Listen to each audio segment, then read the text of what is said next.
एक बहुत ही महान गुरु थे जो अपने सभी शिष्यों से बहुत प्रेम करते थे।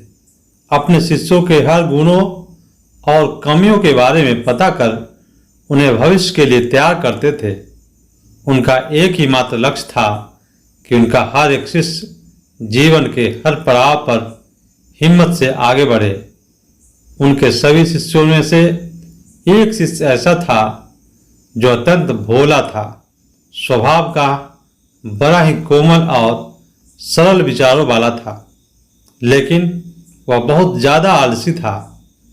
आलस के कारण ही उसे कुछ भी पाने का मन नहीं था। वो बिना कर्म के मिलने वाले फल में रुचि रखता था। उसका यह अवगुण गुरु को बहुत परेशान कर रहा था।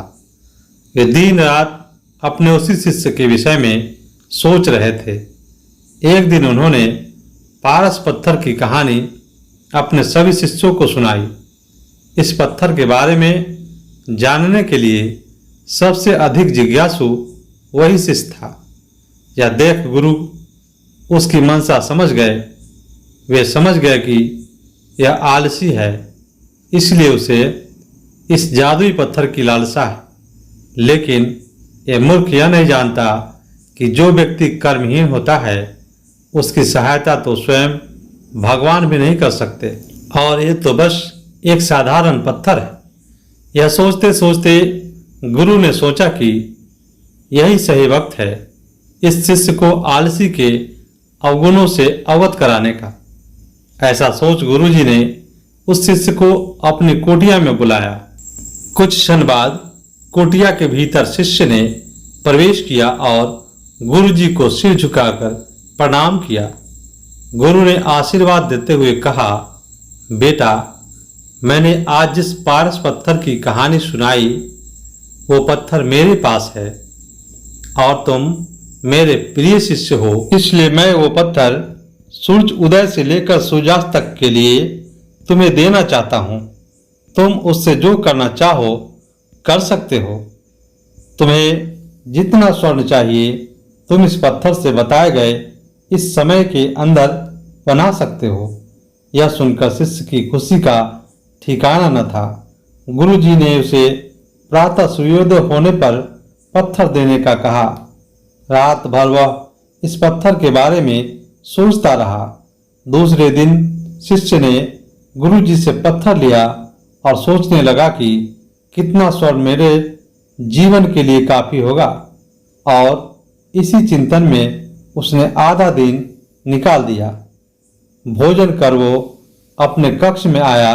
उस वक्त भी वह उसी चिंतन में था कि कितना स्वर्ण जीवन यापन के लिए पर्याप्त होगा, और यह सोचते सोचते आदतानुसार भोजन के बाद उसकी आंख लग गई, और जब खुली तब दिन ढलने को था और गुरुजी के वापस आने का समय हो चुका था। उसे फिर कुछ समझ नहीं आया।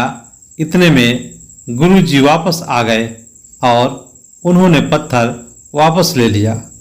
शिष्य ने बहुत विनती की, लेकिन गुरुजी ने एक ना सुनी। तब गुरुजी ने शिष्य को समझाया, पुत्र, आलस व्यक्ति की समझ पर लगा ताला है। आलस के कारण ही तुम इतने महान अवसर का लाभ नहीं उठा सके। जो व्यक्ति कर्म से भागता है उसकी किस्मत कभी उसका साथ नहीं देती। तुम एक अच्छे शिष्य हो, परंतु तुझ में बहुत आलस है। जिस दिन तुम इस आलस के चोले को निकाल फेंकोगे उस दिन तुम्हारे पास कई पारस के पत्थर होंगे। शिष्य को गुरु की बात समझ में आ गई और उसने खुद को पूरी तरह बदल दिया। अब उसे कभी किसी पारस की लालसा नहीं रही। ऐसी ही और वीडियो देखने के लिए सब्सक्राइब कीजिए हमारे चैनल स्टोरी गुरुजी को, तथा वीडियो को लाइक कीजिए, कमेंट कीजिए एवं अपने प्रियजनों में शेयर कीजिए। वीडियो देखने के लिए धन्यवाद।